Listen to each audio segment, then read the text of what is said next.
from Czech Republic, from Brünn, in cooperation with another university. And the presenter is Peter Mjaka, together with Pokorny, Pintova, Kunz, and Seidel, on the influence of oxide-induced crack closure on the threshold values of fatigue crack propagation rate in bridge steels. Yeah. Thank you, Mr. Chairman, for a kind introduction. But I have to change the name of the article, or the contribution will be evaluation of fatigue properties of S355J0 steel grade using Propagation and Propagation software. And I'm employed at Institute of Physics of Material, and also I'm studying doctorate studies at Faculty of Civil Engineering, and together with colleagues from Technical University of Ostrava and colleagues from Universidad de Oviedo in Gijón, Spain, we prepared this article. So now the most important thing I already tell you, so now I will proceed to the aim of the contribution and why we did this study. So it is well known that the increased automotive and train transportation over the steel bridges was in recent years because of the more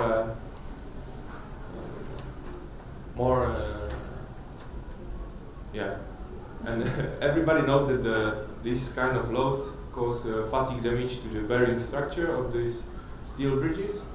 So we investigate the fatigue properties of S355 steel grade, which is used in civil engineering for such structures.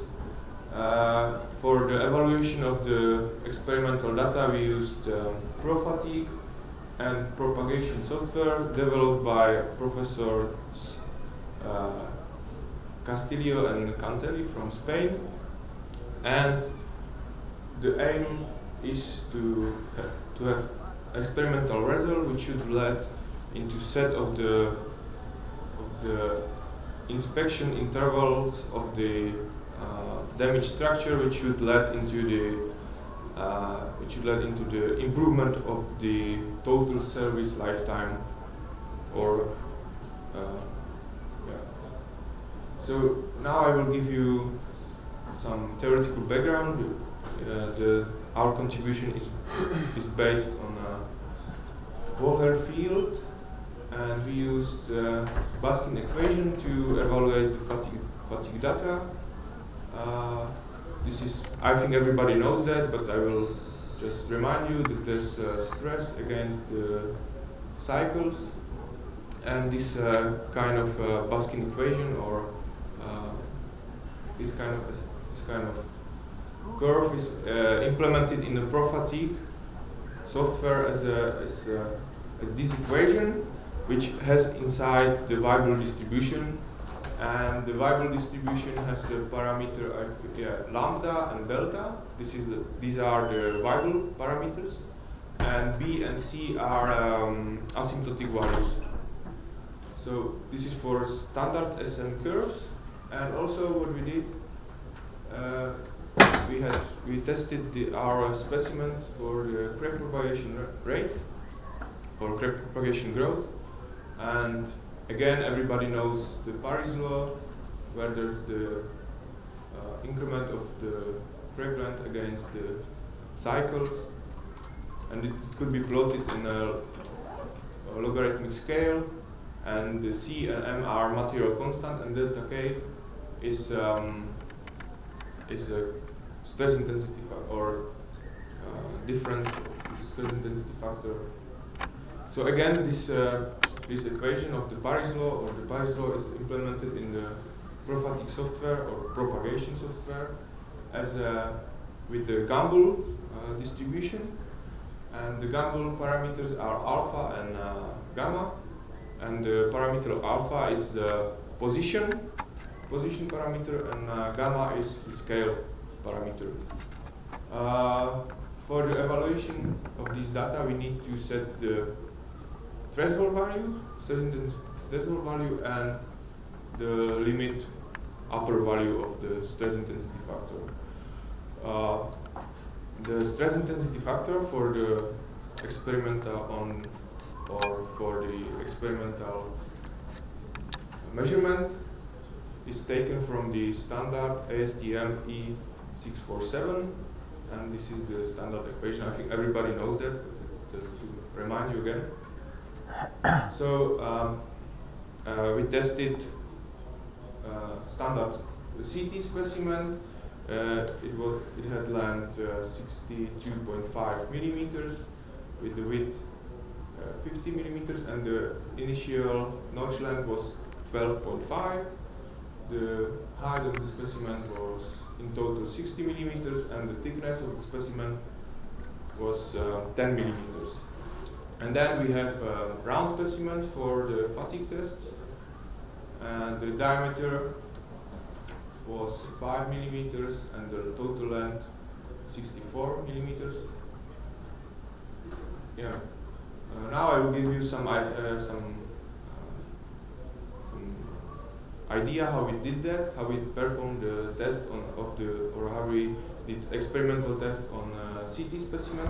So we used the fatigue resonance system Oxide with the maximum load 20 kilonewton. The stress ratio was 0.1, and the frequency varied from 96 to 42, but it depends on the crack length.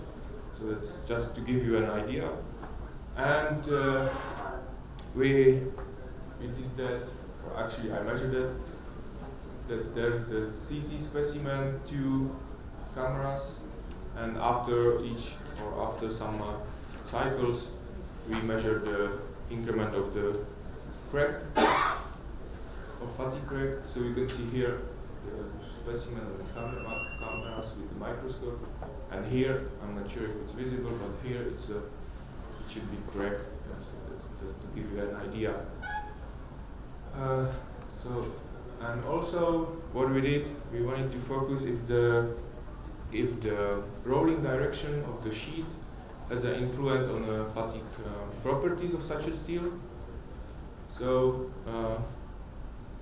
when our technicians were manufacturing such a specimen, there are 2 orientations, the orientation A and orientation B. And orientation A is parallel to rolling direction, and B is perpendicular to rolling direction. We also took a look on a microstructure just to see if we did, or the technician didn't mix our specimens. So we did that, and you can see that the microstructure actually is in agreement with what we wanted to do. Also, our steel, or our studied material, has a chemical composition according to standard, European standard.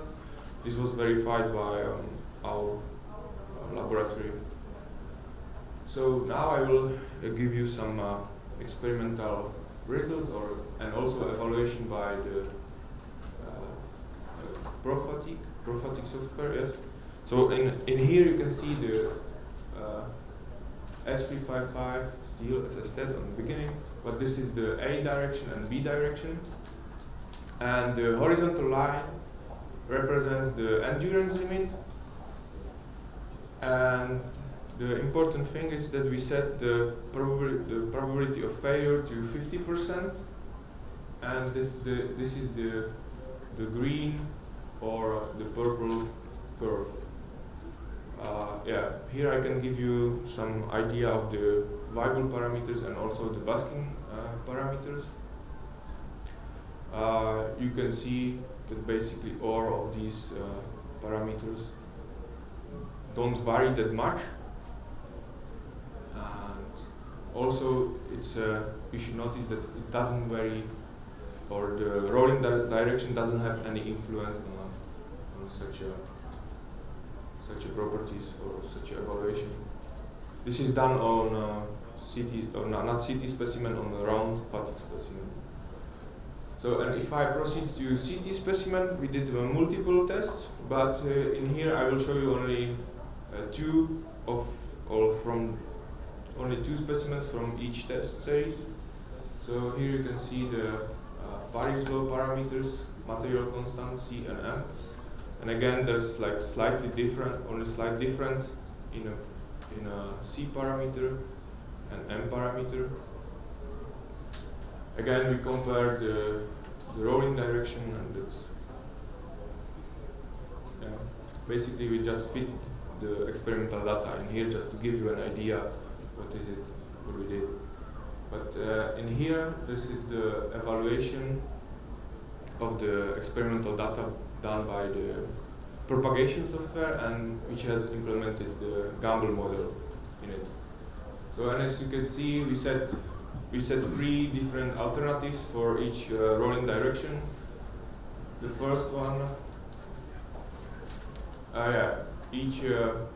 the alternative has a different threshold value and upper limit of the stress intensity factor.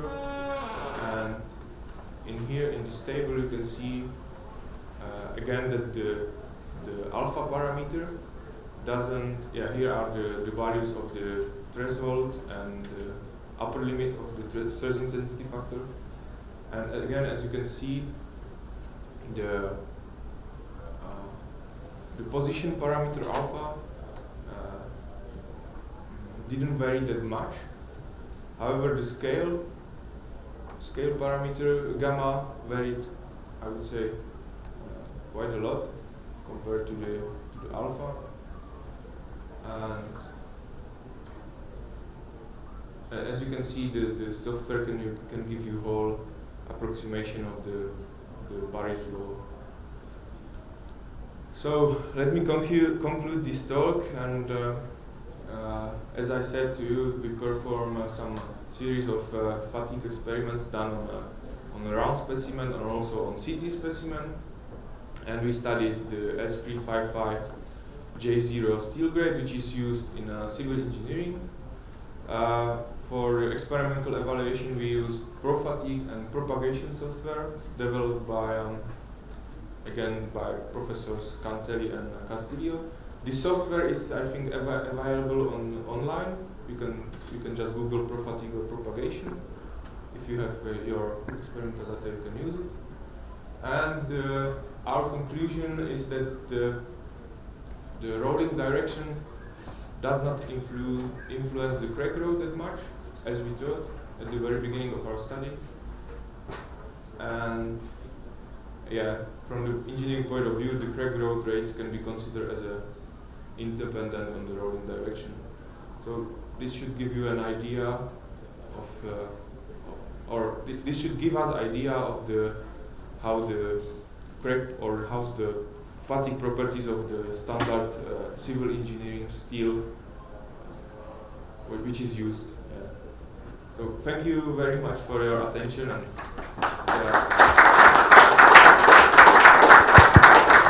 And thank you, Peter, very much for the presentation. Is there a quick question for the moment being? Yes, please. Okay, you showed an SN curve. And the sigma amplitude depending on the number of cycles to failure. Where is this curve from? Is it from calculation or experiment or what do you mean? How did you obtain these curves? Yeah, these dots are all the experimental measurements. So you did on another specimen, on a fatigue specimen, you did separately a fatigue test. Yeah, that's what I said at the very beginning. Yeah, okay, I was just not listening well. It's alright, it's okay. We did, actually you can see that we perform a lot of, if you want to evaluate such a curve, you need to have a lot of data. So that's, I think we perform at least like 9 or 10 fatigue tests. And for the CT specimen we have multiple data, but if we fit the curves, it doesn't have any sense. So it's just, I will show you just only one. But in here we have to have a lot of data to perform or to get these viable parameters. Okay, one more question. Thank you for your presentation. I wanted to ask you, didn't you have fracture toughness values from the experimental data in order to cover the right side of the crack growth rate graph? You mean in here? Yeah, I mean, yeah, exactly. Here. So, we have, when you are measuring CT specimen, there's like, you can get into this region, but it's very difficult to measure because this, you can only have like few cycles and then the specimen fails. So I think that should be a question for the guy who made these fits. But I can explain it to you that I think there was a lot of scatter, so we just set it in a variation of from 70 to 100. So we just wanted to see. Actually, I think the K1C is around that value. So and it's very difficult to measure that. So thank you. Yeah, you're welcome. And thanks to our speaker again. Thank you very much, Peter.